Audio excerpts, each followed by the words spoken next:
saw here. How did we get started in NFTs? Bro, tell the story, bro. Tell Okay, the story. Jesus, what is the time? 11. How do I get started in NFTs? All Just right, to, let's just do try the to quick keep it version. quick version. I have a friend and who I was at school with, and he made a very, very successful company here that he sold out to a public company.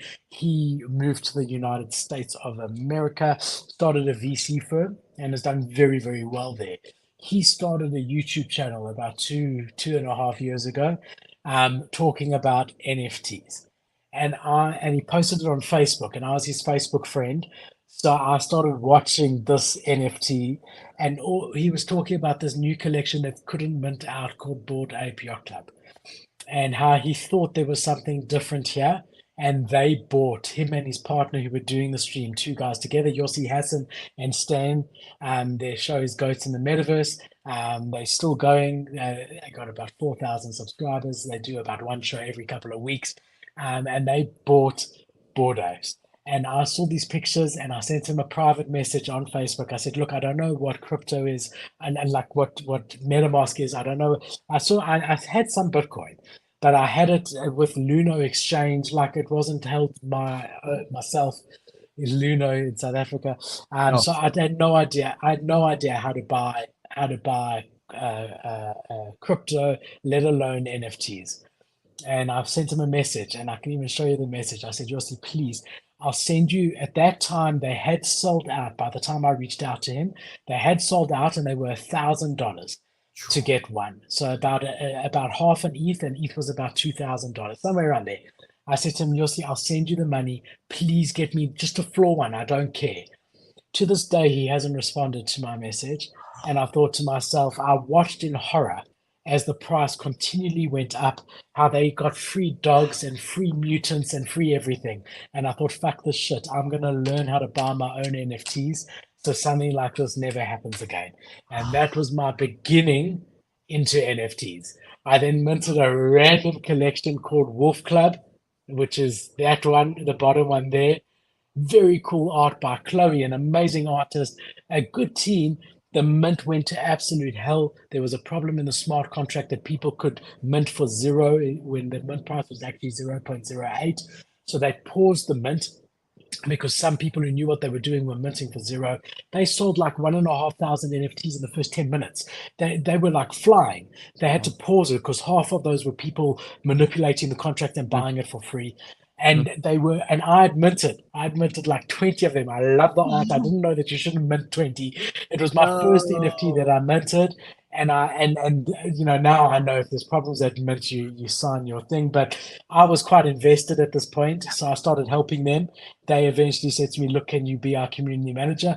I said, I don't know what that is. They said, it doesn't matter. We'll show you, but we like your ideas and the community trusts you. And I ended up being their community manager, trying to revive the project. That led me to Space Punks.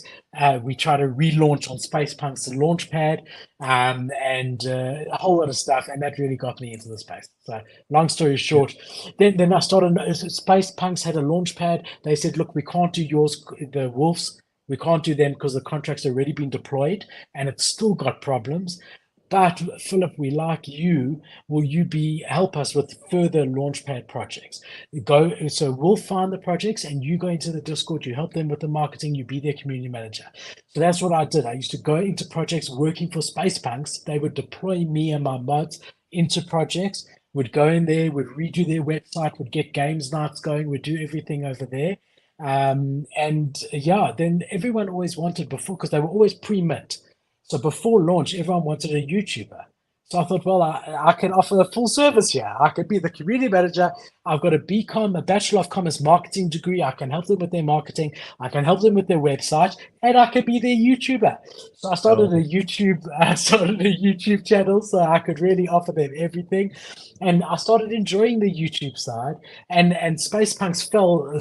They were in Ukraine. So when the war happened with Russia, they were in Russia or Ukraine. When the war happened with that, they went to zero. I lost contact with them altogether.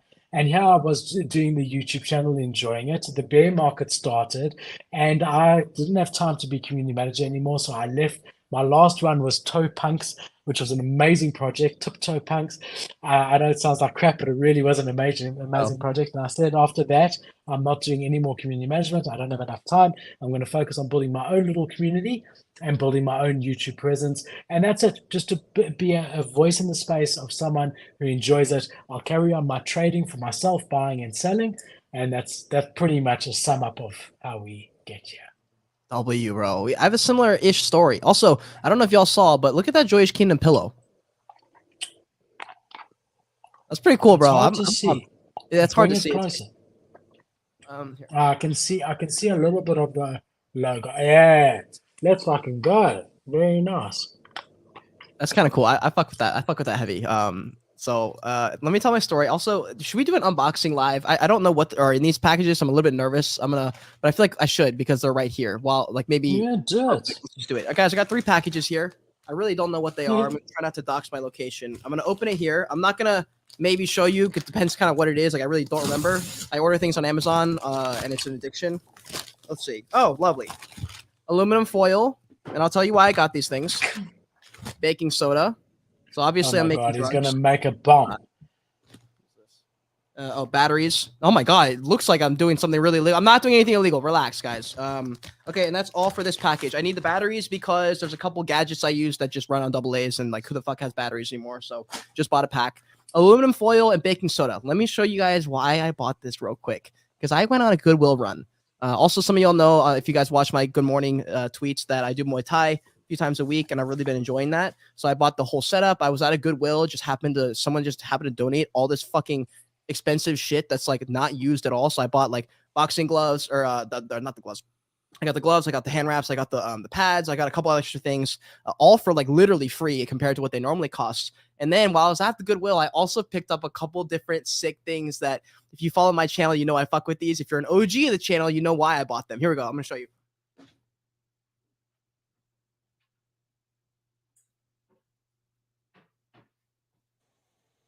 Guys, I don't know what's happened to my show. We have become a cooking show. No. So you guys know I'm a big fan of cups, cool looking cups. You guys know I love Game of Thrones. I love goblets like this. So I bought another goblet. If you guys follow the channel, you know I had this big vase looking thing. And I bought this. Bro, this is actually expensive. And I got it at a Goodwill for nothing. These actually run for a couple $100, I think. I forget what the brand is. But the inside is kind of like not clean. So I looked up how do you clean these kind of things, and it's with aluminum foil, like boiling water, baking soda, a couple other things. So I bought those. But dude, it's hard to see with the light. I'm trying to show this without light, but it's got a couple cool things. But I love just like, why not fancy up your drink? If you're already drinking Gatorade and you know Blue Powerade, you might as well buy like a cool little mason jar, some goblets. But I found that by complete random luck at a Goodwill while we were there looking for a jacket. So amazing. That was package number 1. Here's package number 2. Have literally no idea what this is. Oh fuck yeah. Okay, this is a laptop case. I because I've been hanging out with those entrepreneur people, I'm ending up like taking my laptop with me to go work, and so didn't have one of these things because I never had use for it. Now I have one of those, and here's the final package, fam. This is it. Oh, MacBook charger, so I don't have to continuously unplug my MacBook charger when I leave. So just practical shit that I've needed. I just started not making excuses for that stuff. If it's anything under like $10-20, I'm like, dude, just get the thing and stop whining about it, you know. And then I think what I got recently that came in the post. The last thing I think was that dude, the super plastic Bored Ape behind me. I think there was something else. Just I can't remember. I bought a vintage Hello Kitty, like pretty cool collectible for my mom. She's Japanese, so she loves Hello Kitty. And I'm gonna I have she probably won't see this. I'm gonna go surprise them in Colorado for her birthday. So that's gonna be really fun. I'm gonna go fly in. I'm gonna talk to my dad, see if we can coordinate it. I'm gonna see her. I'm gonna be going to NFT LA, guys. I'll be in Colorado for a little bit. I know there's like Metaverse I think is in Colorado. So if you're in Colorado, I'll be there for a couple days. Potentially might be able to meet up with you. I don't know how much time I'll be spending with my family. Kind of depends on their schedule, and I don't know because it's a surprise. So, and then I would definitely be going 100% NFTs New York. That is 100%. NFT LA is 95%.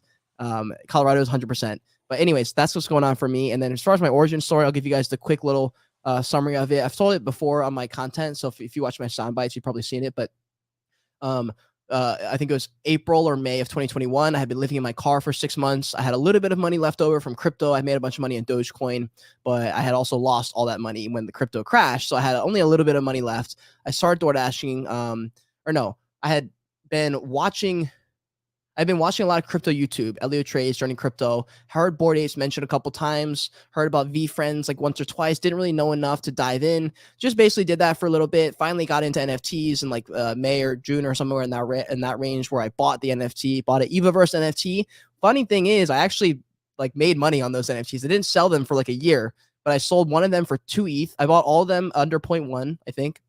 Ended up selling one of them for 2 ETH. It was a super rare, and sold one for like 0.4 ETH and sold one for like 0.2 ETH. But I basically made profits on all my first 3 purchases. I just hodled them because I thought they were cool. And Alex Becker told me that it was a good gaming project. So I just bought it. And then after I bought it, I was like, wait, this project actually is lit. So I ended up holding for like a year and selling them. But I bought those NFTs, but then I bought a bunch of other NFTs, minted stuff, lost all my money, obviously, like as we always do, kept losing money, realized I'm not the best trader. But that's totally fine. And so just was like, okay, well, I'm a YouTuber. You know, I was traveling, living in the car, doing photography. That's where my Joyish and the prequel NFTs came from. If you guys know, I have NFT photography on my OpenSea. You guys can go to any of my links. You'll be able to find it.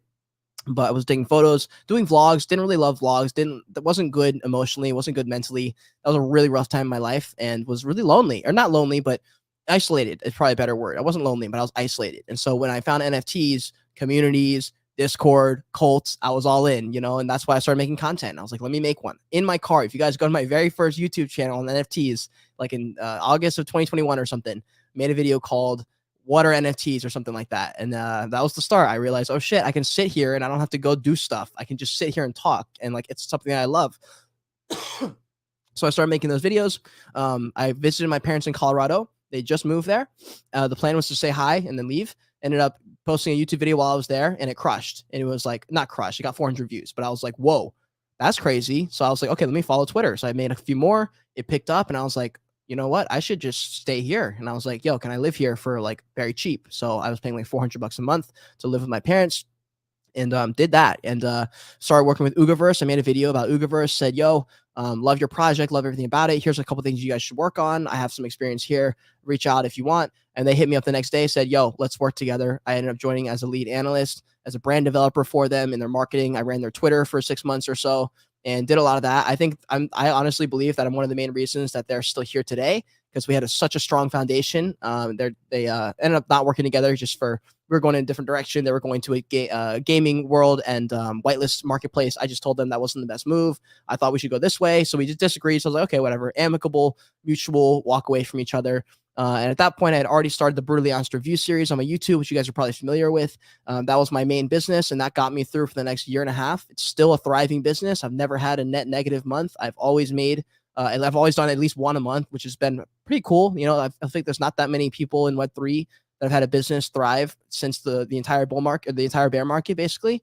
But I knew in the bull market when I started that style of content, it wasn't going to get me all the views, wasn't going to get me, to the moon as fast, but it was very, very bear market proof in my opinion. And it turned out to be true. It turned out to be very right. And so that's still my main source of income. A lot of content stuff. It's all reviews, no promos. So I'm very happy I don't have to sell my soul. And dude, that was pretty much the story. That was pretty much it. The reviews got me in, Ugaverse got me in, and YouTube, bro. YouTube, content, my stuff. 100%. And you know what's interesting is I think that COVID probably played a role for me too. So also very isolated at home. My son Danny's got a heart condition, so with COVID, we were told that by his cardiologist that he cannot go out. So we literally like locked ourselves up here. So sitting here, not seeing friends, obviously Zoom and talking to people. But I think also that stuck with me as well. That especially at Wolf Club being that community manager there. And it was the only NFTs I held. I had no ulterior motive, so I had all the time in the world to spend with the community, get to know people, voice chats and whatever. And I found a lot of camaraderie in that. And definitely served that purpose for me as well. Dude, honestly, voice chats are something I never got into, and still a big thing. I feel like I just never got into voice chats. Like I never ever got into them, and I don't really know why. Yeah, it's so nice if you in Discord chatting to someone typing like for a long time, and you sort of know them. then you pick up the phone and you actually chat to them. It's so nice. It's really, really nice, you know. Maybe I should be happening more. I usually am muted, and I'm only in there if there's like a stream or a show that's happening that they're putting on, but never to like chat for some reason. So maybe I need to do that more.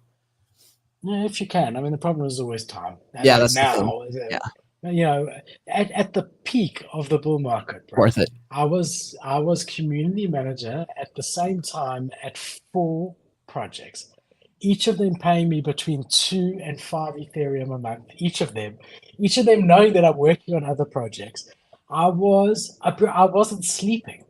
I wasn't sleeping. If you look back at those early videos of me and Morland, I think there's one where I just said I'm staying awake all the time for you guys and Yeah, you don't appreciate true. me. Like, I mean, I just, yeah, it was absolute madness. It was just like, geez, I couldn't say no. There were just such good opportunities and I really believed I could add value.